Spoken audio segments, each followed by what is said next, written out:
Nós estamos com a presença aqui em nossos estúdios do Antônio Carlos Borsa dos Santos, delegado do CRC, Conselho Regional de Contabilidade aqui em Tupã-Siretã, e do Elvio Paz, representante da Associação dos Contabilistas aqui de Tupã-Siretã. No bloco anterior a gente falou um pouquinho sobre o imposto de renda, sobre algumas possibilidades que você tem de parte do seu imposto de renda ser detido aqui em nossa comunidade, ou na comunidade onde você reside ou destina, né? E também falamos no início do bloco anterior quem se enquadra na condição de declarar o imposto de renda na obrigatoriedade. Agora, no intervalo, o Elvio estava comentando, inclusive, aqui comigo, de que ele acha, inclusive, interessante, mesmo as pessoas que não tenham a obrigatoriedade imposta de fazer essa declaração, que a façam, porque é um documento oficial que a pessoa pode ter. Quem sabe a gente começava por aí, Elvio, depois falava um pouquinho daquilo que você julga mais importante as pessoas terem claro com relação ao imposto de renda, o imposto de renda pessoa física, especialmente, né, que é a maioria das pessoas, e também a jurídica, é claro. Novamente, bom dia. Você já falou conosco, mas um bom dia novamente. Bom dia, Miguel. É um prazer a gente estar aqui e um prazer maior falar para a comunidade do Tupã-Siretã. E a gente ter a oportunidade de esclarecer certas coisas. A gente fala muito em obrigatoriedade e lógico, o brasileiro está acostumado a tudo imposto, né? Como tu falaste no início. Né? Tudo que é imposto é obrigado. Mas pela vivência que a gente tem com assim, de imposto de renda, geralmente, lá na metade do ano, ou fora da época de apresentar a declaração de renda, muitas pessoas nos procuram nos escritórios para dizer, eu preciso de um comprovante de renda. Geralmente é o autônomo, é o MEI, essas pessoas assim, né, que não têm uma documentação hábil para dizer, não, chegar numa loja ou num banco, tá aqui, eu tirei tanto de nota. Às vezes não emite nem nota e não emite recibo. Então, eu acho interessante as pessoas fazerem a sua declaração de renda. Né? Por quê? Porque é um documento, né? A pessoa, vamos dizer, vai precisar para o comércio, vai precisar para bancos, para abrir uma conta bancária, a primeira coisa que pedem os documentos e o comprovante de renda, que a declaração de renda vai servir para isso aí. E tem pessoas que vão viajar para o exterior. A primeira coisa, pedem também a declaração de imposto de renda. Lógico que, vamos dizer assim, a pessoa que vai viajar para o exterior geralmente faz declaração de renda. Mas às vezes, vamos dizer, a pessoa é convidada para ir junto, coisa assim, precisa apresentar a declaração de renda. Então, eu sou a favor que quase todas as pessoas, essas pessoas, autônomo, meias, façam a sua declaração. Mesmo isentos. Mesmo que não precise, não esteja obrigado a fazer a declaração dele. A pessoa vai perder um pouco de tempo, ou vai gastar um pouquinho se contratar um especialista para fazer. Sim. Mas ela não tem custo da declaração. Da declaração não tem custo nenhum, não vai dar imposto a pagar. E ela tem um documento que pode comprovar. Olha, eu ganhei o ano passado, 2016, eu tive uma renda de lá 16 mil, 20 mil reais, né? E é um documento, né, Miguel? Perfeito. Para lembrar que a entrega da declaração vai até o dia 28, né, Miguel? 28 de abril agora. Né, até as 23 horas, 59 minutos e 59 segundos, a pessoa pode entregar sua declaração de renda. Né? Então, isso aí é muito importante a gente salientar. Vocês já estão fazendo isso? Nós já estamos fazendo. A declaração começou a entrega dia 2 de março. Né? Perfeito. 2 de março. Está funcionando bem o sistema? Está funcionando bem o sistema. Há anos atrás, a gente geralmente tinha que baixar 2 vezes o programa, né? E agora faz anos que é muito bom. Eu acho que um dos sistemas melhor que nós temos, assim, de Receita Federal, de ICM, não depreciando os outros, mas a Receita Federal foi um dos melhores sistemas que tem. Perfeito. Funciona muito bem. Vocês são especialistas nisso, vocês fazem isso há anos, mas tem algumas coisas que vocês acham mais difíceis? Qual é a maior dificuldade que a pessoa que for declarar, a física ou a jurídica, encontra no fazer a declaração? Olha, tudo que a gente sabe não se torna difícil, né? A dificuldade é quando a pessoa não sabe, vamos dizer, navegar no sistema. Essa, eu acho que uma das maiores dificuldades das pessoas é não saber navegar no sistema do imposto de renda, porque o próprio programa ele ensina como fazer, ele tem toda a legislação. Se a pessoa onde tiver, em que parte tiver da declaração, ele dá um F1 e aparece toda a legislação sobre aquele assunto que ele está ali, que o cursor está ali. Tanto na jurídica quanto na física. Tanto na jurídica como na física. Apesar que na jurídica, hoje em dia, é mais SPED, né? Agora é SPED, agora não tem mais declaração de imposto de renda, é SPED, é um arquivo magnético que a gente manda para a Receita Federal. Né? De toda a contabilidade, de toda o balanço, de todas as demonstrações contábeis da pessoa jurídica. Perfeito.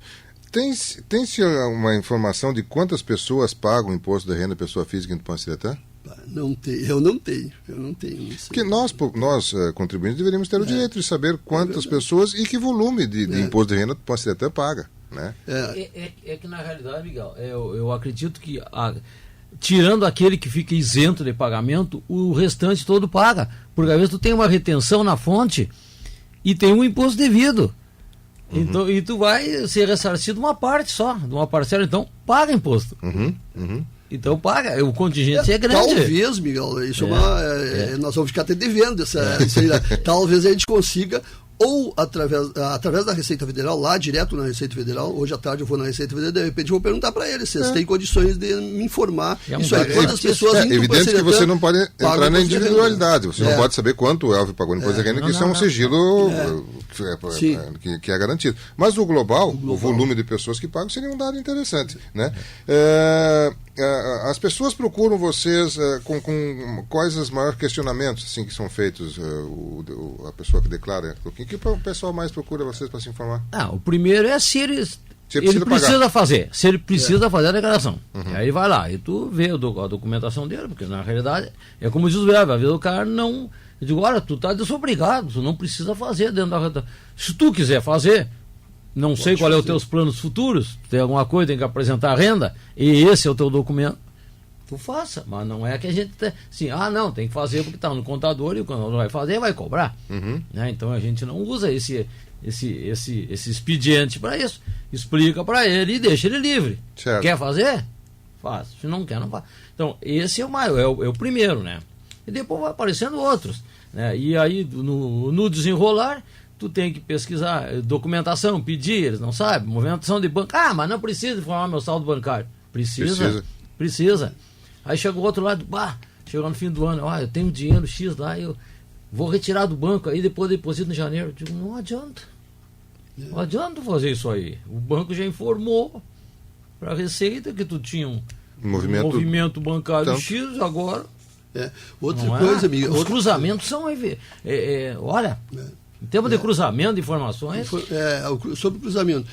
Uma coisa é bom a gente também informar as pessoas que, vamos dizer, principalmente pais para filho ou coisa assim, sobre doações. Pai para filho, às vezes, é meu dinheiro, eu dou para quem eu quiser, eu dou para quem eu quiser e pronto. Né? Tudo bem, pode fazer isso aí. Só que, vamos dizer, um pai doa para um filho, vamos dizer lá, R$500 mil.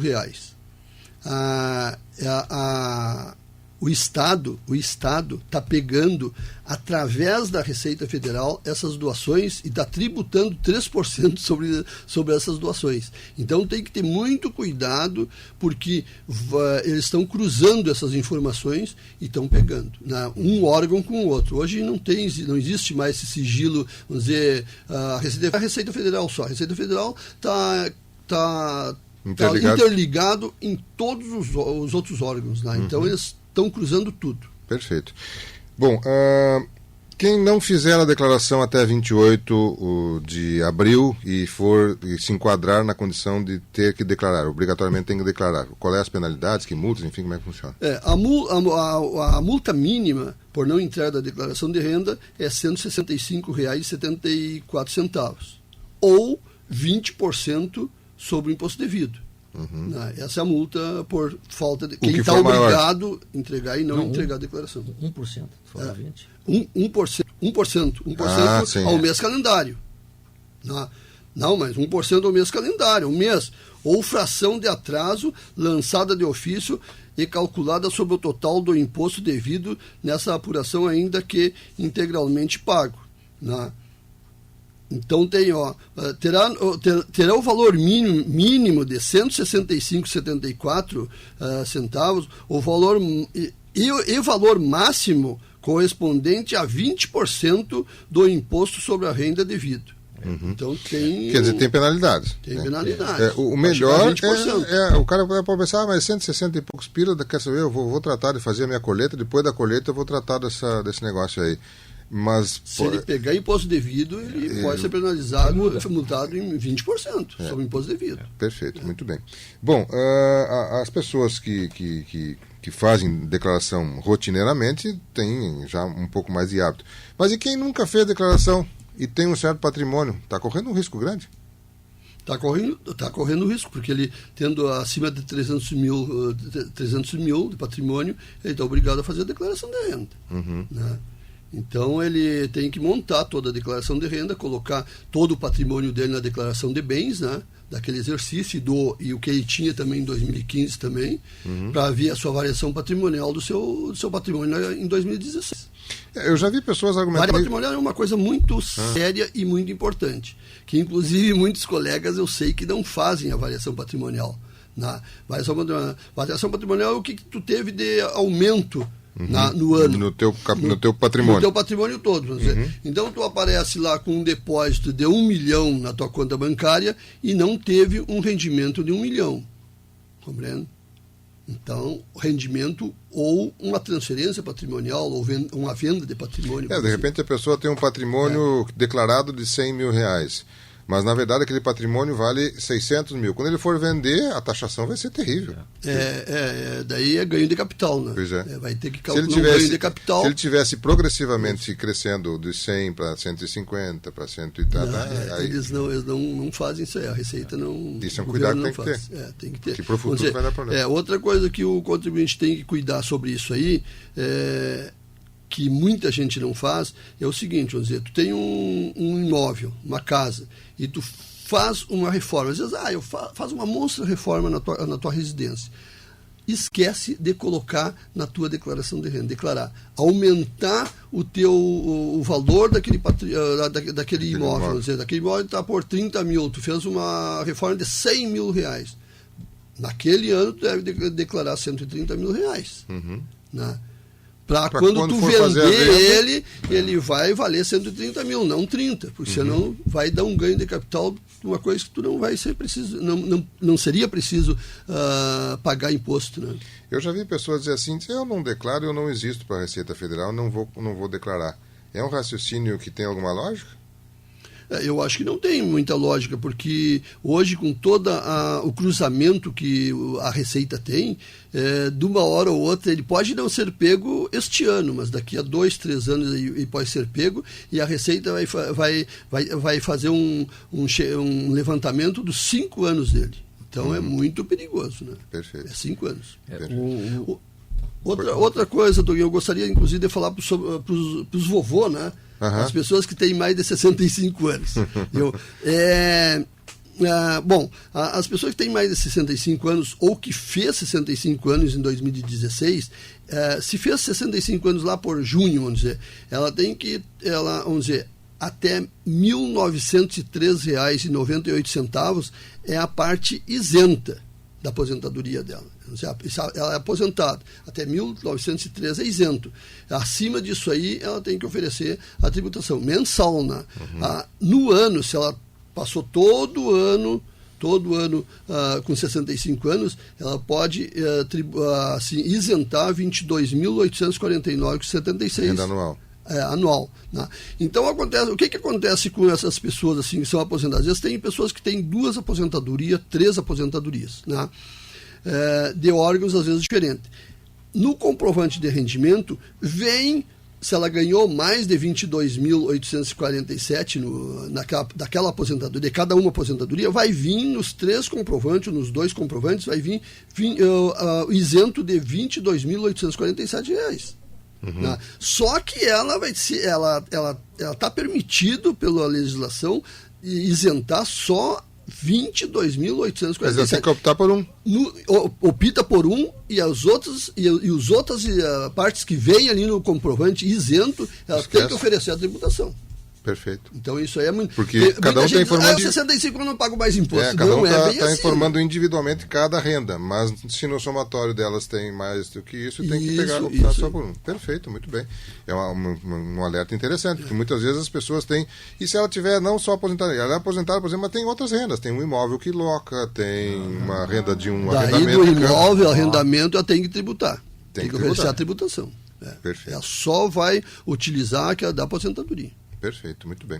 Então, no caso, você ia comentar um detalhe? Por favor. Assim, tem uma novidade que já não se deu no passado. Existe já um rascunho da declaração de imposto de renda na Receita Federal. Como é que funciona? E são aquelas informações assim, aquela história do CPF. Aqui a CPF na nota. Não põe o CPF. Toda nota eletrônica hoje tem CPF. Então, tudo que tu comprou, tudo que tu adquiriu, já foi para a Receita Estadual, já foi para a Receita Federal, comprou um carro lá, foi lá na loja, lá comprou, saiu um carro novo lá, ele sabe a marca do carro, o valor, a data que comprou, como é que pagou e todas essas coisas. Então, não é? A partir do ano que vem, todo consumidor final vai ter nota fiscal eletrônica. Consumidor que vai na loja ali. Então o CPF vai estar na nota eletrônica, não adianta. Então ele vai saber a quantidade de gastos que a pessoa teve no ano. Aí ele pega e faz uma declaração fajuta. Valorzinho, gastou 100 mil no ano, fez uma declaração de 20 e poucos mil para não pagar imposto. E aí, o resto de onde é que veio? Cartão de crédito. Gastou em cartão de crédito, viajou, foi para isso, acolá e pá. A Receita está fazendo monitoramento via aérea, está fazendo pelas redes sociais. Então lá, o pessoal lá, como é que eles chamam de ostentação? Já saiu reportagem sobre isso aí. E apresenta uma declaração, não tem nada, mas o cara tá... Não é? Estão fiscalizando os imóveis, as construções de imóveis. O cara tem lá na declaração de renda dele uma área de 100 metros, então o cara tem 300 metros de construção. Aí você está vindo, está chamando para acertar.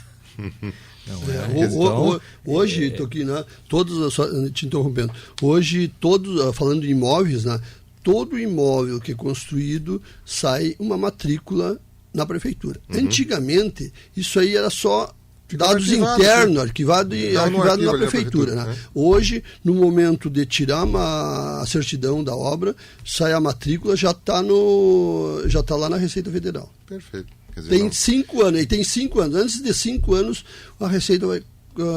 se o cara não for lá acertar através de um DISO, né?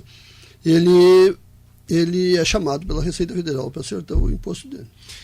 Será que um dia nós vamos ter um equilíbrio entre o volume de impostos que a gente paga e o retorno em serviços que nós temos no Brasil? É complicado, né? Eu acho que nós vamos ter que cobrar, nós vamos ter que usar essas deduções, esses projetos, essas coisas, para primeiro tirar uma parte e cobrar. E a gente vai cobrar em que momento? No momento fatal, né? Da urna, né? Quando você vota, né? Miguel, uma vez eu li uma reportagem sobre que o sistema tributário nosso é um dos melhores do mundo. Sim, né? É um dos melhores do mundo, né? Eu li sobre isso aí.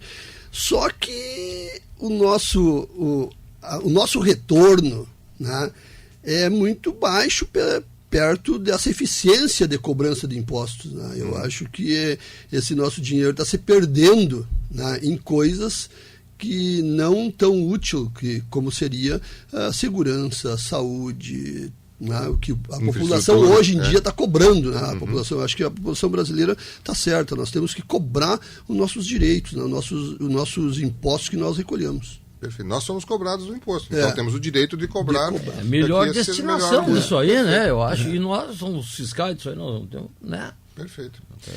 Bem, são praticamente 10 horas da manhã, a gente já conversou bastante aqui com o Antônio Carlos Borsa dos Santos, delegado da CRC, do CRC, que é Conselho Regional de Contabilidade, que aliás está promovendo amanhã uma palestra a partir das 15 horas no Sindicato Rural de Tupanciretã, Jari Quevedos, para tratar sobre isso, né? Estão convidados aí os contabilistas de Tupanciretã e estudantes dessa área. E conversamos também com o Elvio Paz, representante da Associação dos Contabilistas aqui de Tupanciretã, que a nosso convite, ambos estiveram aqui, nos trazendo alguns detalhes com relação a esse aspecto de imposto de renda, né? E colocando as informações desse pagamento, né? Dessa declaração que nós, brasileiros, somos, em alguns casos, obrigados, em alguns casos somos isentos. O Elvio, inclusive, sugere que as pessoas façam isso para ter um documento. E tem um ouvinte aqui, o Manuel está perguntando, o Toquinho falou do CPF na nota, ele pergunta, é importante colocar o CPF na nota? Eu, quando me pergunto, até não coloco. Não precisa. Mas é bom que se coloque? Ora, por exemplo, particularmente, para mim, eu mando colocar, não tem problema nenhum. O problema é o seguinte, é isso que eu falei, da tua declaração. Vai aparecer todos os teus gastos ali. Eu só dou um exemplo assim, eu fiz meu cadastro na nota fiscal gaúcha. Isso já se passa já uns anos isso aí. Já foi na metade do ano. Fiz e depois fui consultar. Independente de eu ter feito meu cadastro, todas as notas que eu tinha tirado no ano já estavam lá no sistema. Então o problema é esse aí. A Receita, ela tem já a potencialidade dos gastos. É isso que ela quer ver. Então o cara, não põe na nota. Só que a partir da obrigatoriedade da nota fiscal eletrônica, o CPF tem que ter. Ele vai ser a partir do ano que vem. É ali para todas. As empresas novas agora já não tem nenhuma que se abrir uma empresa hoje, ela já entra no sistema de nota fiscal eletrônica. Quer dizer, é importante, depende da pessoa. Se ela achar conveniente. Se ela quer utilizar aqueles dados para fazer a sua declaração, inclusive, mais fácil. Por enquanto não está sendo. Eu já fui contemplado com o. Da nota gaúcha? Exato. Tem prêmios, né? Existem prêmios. Se ela não colocar o CPF na nota, ela não vai concorrer a esses prêmios. Eu ganhei, se não me falha a memória, R$250. E tem distribuições para entidades aí, né? O programa é bom ali. Escolas, instituições, o hospital, né? Uma ocasião, acho que fazia também, entrava no. Retorna, né? Em forma de benefício. Então. Uma coisa que é até bom a gente falar a respeito disso aí, não sobre CPF, mas às vezes a gente chega, Miguelzinho, em certas postos de gasolina, em lojas, assim, e a pessoa pergunta, quer nota fiscal? Quer nota fiscal? Né? Que é uma pergunta até que, vamos dizer, num país de primeiro mundo, uma coisa não precisa, é automático, teria o comerciante e todo comerciante é obrigado a dar nota fiscal, ou o prestador de serviço, né? Então, e isso é cultural da gente, né? A gente dizer, não precisa. Às vezes até para não perder tempo. Né? E isso aí é muito importante, vamos dizer, o cidadão brasileiro, né? Até que a cidadania deles, eu quero nota fiscal. Eu quero nota fiscal. Por quê? Porque aquela empresa está deixando, muitas vezes, de sonegar impostos, né? Então, eu acho que o cidadão, nós temos que ter uma consciência, ter ser educado, uma educação tributária, né? Que, vamos dizer, se todo mundo pedir nota, né? Aí a possibilidade, inclusive, de baixar o percentual, o alíquota de repente, as empresas vão começar, o governo vai começar a baixar as alíquotas, porque está arrecadando melhor. Todas essas coisas, porque enquanto o brasileiro não tiver essa educação, né? O nosso país, o que precisa? Precisa de educação. Né? Cabe a nós precisamos de educação. O povo brasileiro precisa de educação, né? Inclusive tributária. Eu tive algumas experiências fora do Brasil e em todos os países que eu prestei atenção nisso, quando a gente perguntava o valor de algum artigo, de algum serviço, as pessoas diziam o valor que eles recebiam. O valor do imposto ficava fora. Porque o raciocínio é o seguinte, esse dinheiro não é meu, esse dinheiro é do governo, da União, do município, enfim, do distrito, seja do que for. Então, eu preciso contratar lá o Toquinho para fazer um serviço para mim. Quanto é que é o teu serviço? O meu serviço é R$100. Depois tem mais 10% de imposto, não sei do que lá, 7% não sei do que, mas isso não é dele. Né? Então, nós brasileiros não raciocinamos ainda nesse sentido, a gente vai Temos que crescer muito nisso ainda.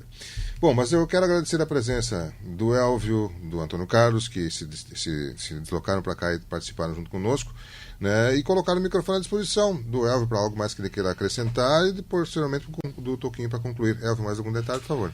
Miguel, eu gostaria de fazer um chamamento aos colegas, os contadores de Tupanciretã e os técnicos, que nós estamos nos associando na Ascontajuc, na Associação dos Contadores de Júlio de Castilhos. Inclusive eu sou o vice-presidente da chapa lá da diretoria, e nós, porque lá eles têm sede, eles querem fazer, por exemplo, uma parceria com a gente aqui, fazer uma reunião em julho, no próximo mês, fazer em Tupanciretã. E assim por diante. Como eles têm sede, estão mais organizados do que a gente, nós vamos se associar lá. E nós temos muito o que batalhar sobre a nossa classe contábil. Tem muita coisa que nós podemos barganhar com o Conselho Federal de Contabilidade. Nós temos que melhorar o serviço contábil. Tem muitos escritórios que ainda não pensam em fazer contabilidade, simplesmente são despachantes, fazem simplesmente perfis para os impostos e contabilidade em si não fazem. Então, hoje as empresas, o comércio, a indústria precisa de contabilidade, de fazer a ciência contábil para orientar o nosso cliente nas decisões, nas tomadas de decisões de sua empresa. Não, já foi aquele tempo dele ter um contador que chega no final de um exercício, não apresenta nada, não apresenta todas as demonstrações contábeis obrigatórias pelo Conselho Federal de Contabilidade. Então nós temos que melhorar o serviço, melhorar a nossa fiscalização também, e é isso que essa associação, as Contajuc e nós aqui em Tupanciretã, nós estamos pensando. Lógico, isso aí não é obrigado os colegas se associarem. Quem não quiser se associar, não se associa. Mas os que se associarem vão ter certas vantagens, né? De trabalhar em cima de barganhar junto ao Conselho Federal de Contabilidade. Seria isso aí. Muito obrigado e pela oportunidade. A gente... como eu estava dizendo ontem para o Toquinho, vamos nós dois, porque a legislação do imposto de renda é muito extensa. E a gente nunca sabe tudo, né? A gente nunca sabe tudo, a gente está sempre aprendendo, eu sempre digo, né? Eu vou nos cursos porque eu sou burro, eu tenho que estar fazendo curso porque a gente nunca sabe nada, a gente sempre aprende alguma coisa. Muito obrigado. Eu que agradeço. Antônio Carlos, mais algum detalhe? Miguel, só dar uma deixa, tu falou do imposto, que tu viajou por país aí. Esse dia eu estava em sala de aula, que eu leciono há mais de 20 anos na Escola Mãe de Deus, e conversando com alunos, e aí falando sobre escola pública, escola particular, e eu disse para eles assim, essa escola de vocês aqui não é de graça. Essa sala de aula, essa mesa, essa instituição que está aqui... O profissional está atuando... ela não é gratuita. Eu estou aqui na frente, pago por vocês. Aí disseram, mas como? A escola é de graça, eu não pago nada. Tu paga. Tu foi ali no mercado e comprou mercadoria, comprou alimento para ti, tu pagou imposto. Comprou arroz, então não feijão, tem nada de graça, nós temos que cuidar isso aqui. Temos que cuidar dessa classe, temos que cuidar do poste da avenida, do banco, da praça. Tudo é nós que pagamos, nós não temos nada de graça. Está no nosso imposto que está embutido, a gente não olha. É o contrário que o Miguel comentou aqui. Foi lá, o produto custa 100, mas tu vai pagar mais 10 de imposto que não é nosso. Mas tu pagou, então não tem nada gratuito. Eu botei na cabeça deles, gente, pense, aí ficaram. Aliás, alguns especialistas em impostos raciocinam de que o imposto brasileiro é muito, muito pesado para as pessoas com renda menor, porque elas pagam indiretamente esse imposto. E a pessoa com a renda maior, ela paga pela renda dela, e aquele imposto em cima do arroz, ou do feijão, ou da alface, ou da carne, para quem tem uma renda grande é pequeno, não tem um valor muito expressivo, mas a pessoa que tem uma renda menor, aquilo é pesado, né? Então nós temos essas distorções ainda e às vezes as pessoas não raciocinam assim. Parabéns, Toquinho, porque é preciso ter essa educação. Não, eu acho que é uma maneira até as pessoas olhar, mas nós temos que cuidar do que é nosso. Patrimônio não nosso. adianta tirar na rua o lixo ali e cobrar só do município que não recolheu. Eu também tenho que. Eu estou pagando, já está contribuindo. Mas mesmo assim, Miguel, eu queria agradecer, convocar mais uma vez então para amanhã nossos colegas, para essa palestra, que é muito importante. O assunto sempre tem nos causadores, como diz o Elva, nós participamos de palestras, de cursos, porque nós temos que aprender cada dia mais, a gente não sabe tudo e nem vai saber tudo. Então precisa ir. Muito obrigado pela oportunidade. Nós tivemos assim a oportunidade de ouvirmos Antônio Carlos Borsta dos Santos, que é o presidente, o delegado do CRC aqui de Tupã-Ciretã, Elvio Paz, representante da Associação dos Contabilistas, que nos falaram sobre imposto de renda, esse período que está acontecendo agora, enfim, e também as atividades que envolvem esse aspecto profissional dele.